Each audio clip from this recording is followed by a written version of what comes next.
and bam, hyenas, loose. In the dark, can you imagine? You step out for a smoke break and bam, hyena breath on your neck. For the love off, that's not even the most ludicrous part. We're talking about Ambush by Colleen Coble. And frankly, the hyenas are just Tuesday in this book. Tuesday. This book is like God played pinball with the Book of Job. It's Christian romantic suspense, emphasis on the suspense, and maybe the Christian part, if you squint past the explosions and the dead bodies piling up faster than junk mail. The premise involves Paradise Alden, yes. Her name is Paradise, returning to work at a wildlife sanctuary despite a history involving murdered parents, horrific abuse, and, oh yes, a near-fatal jaguar attack. Because that's a rational career move. Hey, maybe she likes the danger, some people. My neighbor Gary, he collects venomous snakes. Says it keeps him sharp. Probably keeps his wife terrified. But anyway, Paradise, let's talk Paradise. A woman ostensibly defined by trauma. PTSD practically radiates off the page.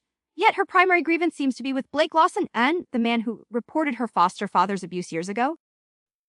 Exactly. What kind of backwards logic is that?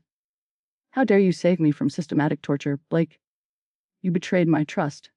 It's like that time I tried to tell Brenda her new boyfriend was stealing her garden gnomes and I was the bad guy. Women. Please do not equate gnome theft with severe child abuse. The narrative tries to frame Blake's action as a complex betrayal of confidence, but it reads as baffling. Paradise comes across less tough survivor and more person actively sabotaging her own recovery. You'd want her at a party just to see who she blames for spilling a drink. I bet she'd blame the drink. Or the glass. Or the concept of gravity. And Blicky, boy, Mr. Perfect, ex-Marine running the sanctuary. He's the prime suspect for half the book. How are you gonna be the romantic lead in the potential murdered arsonist? Pick a lane, buddy. It's a standard red herring, albeit clumsily handled. He's almost aggressively noble once his name is cleared. The kind of man who probably flosses after every meal and apologizes to telemarketers. Is he good or just beige? Beige it. He's the human equivalent of a sensible sedan. Reliable as safe. Probably smells faintly of pine air freshener. Paradise needs someone who understands chaos like, well, maybe not me, but someone less likely to alphabetize his spice rack while hyenas are chewing through the fence. And let's not forget the villains Owen, Shaw, and Lacey, motivated by natural gas deposits. It felt less like a shocking twist and more like the author suddenly remembered she needed a motive beyond general evil. And Lacey working at the sanctuary while helping burn it down, the HR department there is clearly lacking. HR. They need an exorcist. This place is cursed, one reviewer said, and I felt like I was watching a game of ping pong, boinging from one plot line to the other. That's putting it mildly. It's more like multi-ball, murder, arson, shootings, escaped predators, break-ins, explosions, then a tornado and a flood. What's next? Locusts. A plague of particularly aggressive squirrel. The sheer volume is staggering.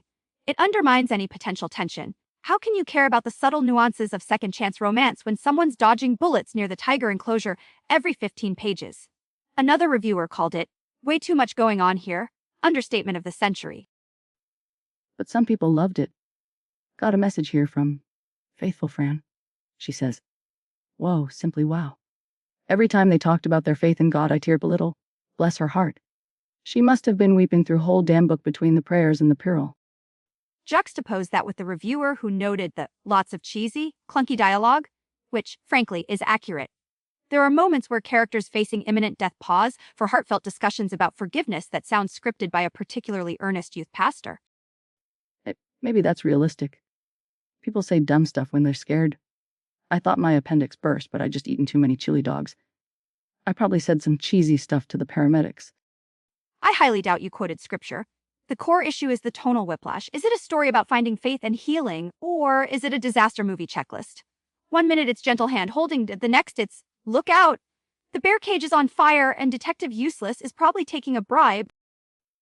Detective Creed Green. Apathetic and possibly corrupt. A kind of cop. And don't get me started on the ending. They solved the current murders, but her parents' cold case. Cliffhanger. By Book 2 Suckers. That's just dirty pool.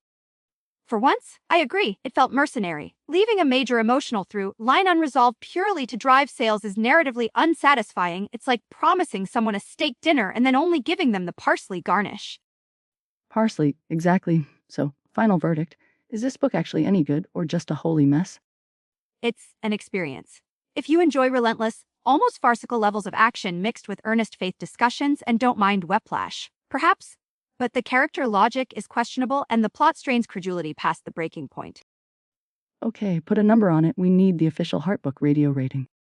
Fine, I give Ambush 3 out of 7 suspiciously convenient natural disasters. It's memorable, I'll give it that, mostly for the wrong reasons. Weak. Weak sauce. I give it 9 out of 10 loose highness. It's insane over the top. The dialogue is sometimes hilarious, Sue, and Paradise needs serious therapy. It's terrible. But I kind of love the train wreck. Just like our discussion of the Crimson Cobblestone, which you were completely wrong about. We are not relitigating the Crimson Cobblestone. That book was structurally... Whatever. That's all the time we have. Next week, we're tackling A Real Mind. Bender Gary the Gargoyle's Guide to Tax Evasion. You won't want to miss it. I will want to miss it. This has been HeartBook Radio. Keep those pages turning. Throw them across the room. Your call.